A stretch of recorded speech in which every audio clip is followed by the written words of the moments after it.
1990లో మన యొక్క హరిహర పుత్రుడు అయ్యప్ప స్వామి పుట్టినటువంటి పంబా నది ఏదైతే ఉందో ఈ యొక్క పంబా నది మీద మన యొక్క అయ్యప్ప స్వామిని తిట్టినటువంటి చిహ్నాన్ని కట్టారు. ఇటువంటి తరుణంలో పోస్ట్ కార్డు ఉద్యమం చేశాం మేము. కానీ అటువంటి తరుణంలో కొంతమంది అయ్యప్పలు మనకి సహకరించలేదు. కానీ అలాంటి రోజులు మళ్ళీ రావాలా వద్దా?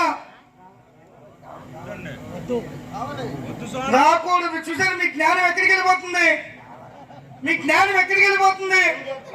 కాబట్టి మనం ఇప్పుడు కూడా మనకు అయ్యప్ప స్వామి యొక్క దేవాలయం కేరళలో పరశురాముడి యొక్క సమయంలో కట్టింది. మరి మన అయ్యప్ప స్వామి పూజలో మనకి తెలియని పేరు, మనకు అనవసరమైన పేరు ఒకటి వాడుతున్నాం. ఆ మతం పుట్టి 1600 సంవత్సరాలు అవుతుంది. మరి మన జ్ఞానం ఎక్కడికి వెళ్ళిపోతుంది అంటే, మన హిందువుల్లో జ్ఞానం వచ్చినంత వరకు మనకి ఏ అబద్ధం చెప్పైనా కూడా మన హిందువుల మీద రుద్దుతూ ఉంటారు. ఈ విషయాన్ని అయ్యప్పలు గమనించాలి.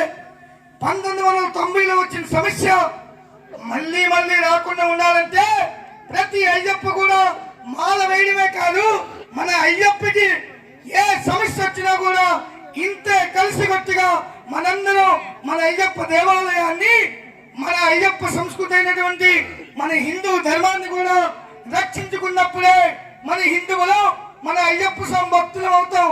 అంతేగాని మీ మాలేసాం, కొండకెళ్ళాం, గుండు కొట్టాం, వచ్చేసామంటే అవును. కాబట్టి ఒక్కసారి ఆలోచించాలి అయ్యప్పలారా, మీ అందరూ కలిసికట్టుగా ఉంటే మనం సాధించలేని ఏది లేదు. మనలో ఐక్యమత్యం లేదు. కాబట్టి కిందటి నెలలో మన అయ్యప్ప స్వామి యొక్క బంగారాన్ని ఎత్తుకెళ్ళిపోయారు. ఇదే బంగారాన్ని మేము అడ్డుకుంటే మనం ఒక్క అయ్యప్ప కూడా స్పందించలేదు. ఏమైపోతుంది, మన నోట్లు, మనం వేసిన డబ్బు, మనం వేసిన బంగారం ఎక్కడికి వెళ్ళిపోతుంది. ప్రతి ఒక్కరు కూడా గుర్తిరిగి మన అయ్యప్ప స్వామి యొక్క సంస్కృతి సాంప్రదాయమైనటువంటి హిందూ ధర్మాన్ని మనం కాపాడుకుందామా వద్దా? నోట్లు రావట్లేదంటే కాపాడుకుందామా వద్దా? కాబట్టి మీ అందరూ కూడా అదే ఆనందంతో, అదే ఉత్సాహంతో ఈ పూజ మొత్తం కూడా చేసుకున్న తర్వాత కూడా మీరు మాలు తీసుకొచ్చా కూడా ఆ గవర్నమెంట్ ట్యాక్స్ కట్టడం మానేయండి. ఏ ట్యాక్స్ మీకు తెలుసు, చీకటి వెళ్ళాక. అలాంటి వాడెవడు కూడా అయ్యప్ప కాడు, అలాంటి వాడెవడు కూడా గురుస్వామి కాడు. కాబట్టి స్వామి